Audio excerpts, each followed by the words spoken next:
Salesforce stock is down 20% today after the company reported its Q1 2025 earnings results. To put this in perspective, Salesforce stock is almost back to where it was trading in 2020 before the stock market crash happened. This is also currently the most requested stock for me to take a look at right now. So in this video, we are going to go over why the stock is down, if the stock is looking cheap, and if I am a buyer of it today. This video will cover everything you need to know about Salesforce and why the stock is crashing.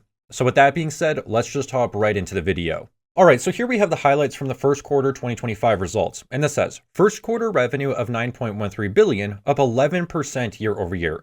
First quarter GAAP operating margin of 18.7% and non-GAAP operating margin of 32.1%. First quarter operating cash flow of $6.25 billion, up 39% year over year, and free cash flow of $6.08 billion, up 43% year over year. Returned $2.2 billion in the form of share repurchases and $0.4 billion in dividend payments to stockholders. So right away, we can see that Salesforce's revenue was up 11%, its operating margin looks like it continues to expand, its operating cash flow is up 39% year over year, and its free cash flow is up 43% year over year. So at face value, these look like pretty strong results so far. So then the question is, why is the stock down over 20% after these results? And it all comes down to their guidance for 2025 and for the next quarter. So here their guidance says, initiates second quarter fiscal 2025 revenue guidance of $9.2 billion to $9.25 billion, up 7 to 8% year over year. Maintains full year revenue guidance of $37.7 billion to $38 billion, up 8 to 9% year over year. Salesforce also lowered its full year GAAP operating margin guidance to 19.9%, or basically 20%. So they actually lowered their operating margin guidance. However, they did maintain their full year operating cash flow growth guidance of 21 to 24% year over year. So it looks like the company is projecting to grow its revenue by about 7% next quarter. And for the full year of 2025, it looks like they are expecting to grow revenue between 8 and 9%. However, they are still expecting operating cash flows to grow by over 20% this year. So it seems like Salesforce is heavily focused on increasing its profit margins right now and trying to suck out as much profitability as the company can, while its revenue growth is decelerating and slowing down. Now, if we actually head over here to Stock Unlock and take a look at Salesforce's income statement, let's take a look at a yearly view and then turn on the percent change over time. And here we can see that Salesforce's annual percent revenue growth has actually been coming down for quite some time, really since about 2012. In 2024, Salesforce's revenue did grow by about 11.1%, but this was an all-time low for the company. And now in 2025, Salesforce is projecting 8 to 9% revenue growth for this year, which will be the lowest amount of revenue growth that Salesforce has ever had in the company's history of being a public company. So this is kind of why I think investors are a little bit bearish towards the company right now and why the stock is down 20%, because revenue growth is decelerating in a big way. And it sounds like they are also lowering their operating margin guidance for this year. But now let's go back over to the first quarter earnings results. And here we can see that cash and cash equivalents are sitting at basically $10 billion now, and marketable securities are sitting at $7.7 billion. So they have cash and cash equivalents of about $17 billion on the balance sheet currently. They also have total current assets of $25.6 billion and total current liabilities of about $23 billion. So the company does have more current assets than current liabilities. The company also has total liabilities of $36.5 billion.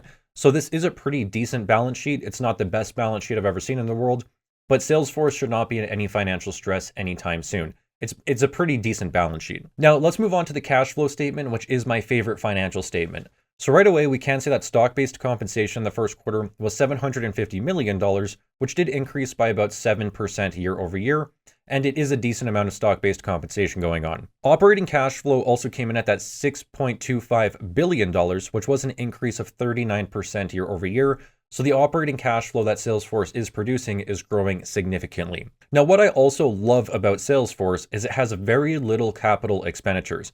We can see that capital expenditures were only $163 million, which means that the vast majority of the operating cash flow became free cash flow for the business, because again, capital expenditures are extremely low. This also means that Salesforce did about $6.08 billion in free cash flow for the first quarter. Then they used about $2 billion of that free cash flow to buy back stock, and they also paid out $400 million in dividends. So the company paid out about 1/3 of its free cash flow to buying back stock and paying dividends. So that is how the company is using its free cash flow right now, in addition to growing its cash balance on the balance sheet. So now let's go and talk about Salesforce's price today. So what I'm going to do is enter in the market cap of the close last night, which was $263.8 billion. And we're going to multiply that by 0.8 now to account for the 20% decline in the share price today. This means that Salesforce is trading for a market cap of about $211 billion in the stock market today. And the company has done about $11.5 billion in trailing 12 months free cash flow now, which means that the company is trading for about 18.4 times free cash flow. Now, right away, this does seem like a pretty low price to free cash flow ratio for a business that is still growing its revenue by 8 to 9% annually and seeing its free cash flow grow by 20% year over year, which is what they are projecting for the year of 2025. So this could look quite interesting to me. Now, additionally, let's head over to Stock Unlock's freeform tool right here. And I want to take a look at Salesforce's historical price to free cash flow. And here we can see that over the past decade, Salesforce's average price to free cash flow has been about 40.6. So it is trading for less than half of its historical average price to free cash flow right now. We can also see that back here in the stock market crash of 2020, Salesforce's price to free cash flow got down to about 32.6, and it is well below that today. In fact, if we zoom out throughout Salesforce's entire history, we can see that the last time that it was trading for an 18 price to free cash flow was in November of 2008 during the financial crisis or the Great Recession. So Salesforce stock in terms of its price to free cash flow has not been this cheap since literally the Great Recession. However, it is worth noting that Salesforce's revenue growth and the overall growth of the business has decelerated massively over the past 16 years. As we saw earlier, the company's annual revenue growth has been steadily declining since about 2012. And again, in 2025, Salesforce is projected to see the lowest amount of revenue growth in the company's history. Therefore, some price multiple compression I do think is actually warranted for this business. Because as a rule of thumb in the investing world, the faster a business is growing, the higher the price ratio is actually justifiable for that business. So again, as Salesforce's revenue and overall growth rates start to decelerate, it's only natural and only logical that its price ratios do compress while the business decelerates. So then my question becomes, has the price ratio compression gone too far? And is the stock actually offering a discount now that it is selling for about 18 times free cash flow? However, before we get into my discounted cash flow calculations for Salesforce, I do want to bring up an important point, which is the operating cash flow and free cash flow for Salesforce is growing faster than the revenue right now. And this is because the company is focusing on increasing its profit margins. However, profit margins cannot continue expanding forever, which ultimately means that eventually Salesforce is going to hit a ceiling where its profit margins cannot expand much higher. And at that point, the free cash flow should grow in line with the overall revenue that the business generates. The way that math works, it's just impossible for the free cash flow of Salesforce to continue growing at 20% annually if the revenue is only growing at 8 to 9%. So the profits cannot continue growing at this rate forever. So with that being said, let's head over to Stock Unlock's discounted cash flow calculator. And what I did here is what is called a reverse discounted cash flow calculation to see what the market is currently pricing in to Salesforce stock. So here we can see that I am projecting out free cash flow at 7.5% annual growth over the next 5 years, 0% dilution over the next 5 years, the dividend growing at 15% over the next 5 years, and a 20 price to free cash flow, which is slightly above where the stock is currently trading. Now with these metrics inputted in our calculator, we get a compounded annual growth to the share price of about 10.4% annually, which is about the average market return over the long term. So this tells me that this is what the market is currently pricing into Salesforce stock for it to generate market average returns, or the average returns of the market over the long term. So if you're someone who believes that 7.5% annual free cash flow growth is on the lower end, then this could suggest that Salesforce stock could provide market-beating returns going forward. For example, if Salesforce can actually grow its free cash flow by 12% annually over the next 5 years, while the company continues to expand its free cash flow margin, then from today's share price, the stock could deliver a compounded annual growth rate of about 15% over the next 5 years. And in my opinion, it does seem like Salesforce can actually grow its free cash flow by over 7.5% annually over the next 5 years. Because again, revenue is still growing by about 9% annually, and they are still expanding the overall profit margin. So free cash flow should overall grow at a faster rate than the top line, at least while they are still expanding the margins. This is why I do think that Salesforce is actually looking quite cheap today, because I think that the market is being overly pessimistic and discounting the company's potential future growth going forward. Additionally, this is a very high margin software company, and it's not often that we see these types of businesses trading for 18 price multiples in the stock market, especially while they are still producing top line revenue growth of about 9%. So with all that being said, the last question is, am I buying this stock? And the answer actually is no. And the reason that I am not buying Salesforce stock is simply because I cannot identify the moat of this business. This is one of those businesses that I simply do not understand. And I also do not understand why it has a competitive advantage over its peers. For example, I see a lot of customer relationship managers hitting up my inbox over at Stock Unlock. And I was recently at a fintech event down in San Francisco, and there was dozens of these types of companies coming up to me saying that their AI was better than Salesforce, etc., and they could actually manage the customer relationships better than Salesforce. So I'm not entirely sure what differentiates Salesforce from these other businesses that are coming up and seemingly everywhere now. So to put it simply, it does seem like there is a lot of competition entering this space, and I'm not actually sure if Salesforce does have a durable moat that can fend off this competition. This could also be one of the reasons why Salesforce's revenue growth is starting to decelerate quite significantly, because maybe it is seeing increased competition in its overall industry and in its overall market as more of these customer relationship manager businesses come into the space and leverage AI to basically do what Salesforce is doing. And as I have said on my channel before, my investment strategy comes down to three things. The company has to have a durable moat, it has to have strong management, and it has to be selling for a margin of safety. And on Salesforce, I personally am just not sold on the company's moat.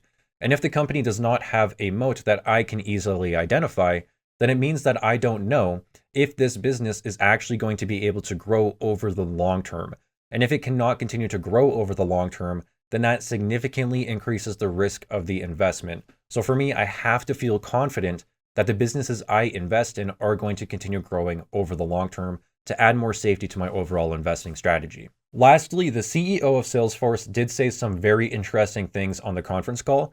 Basically, he said that Salesforce has the best track record of acquiring other businesses, which I actually do think is false. The company with the best track record of acquiring businesses is Constellation Software, and I don't think that it even comes close. Constellation Software is a serial acquirer of vertical software companies, and they have more than 100x'd the stock over the past 20 years. It is a fantastic business with an incredible track record of acquiring companies. So for Salesforce to come out and say that they have the best track record of M&A, I think is just a little bit, it's just a little bit false.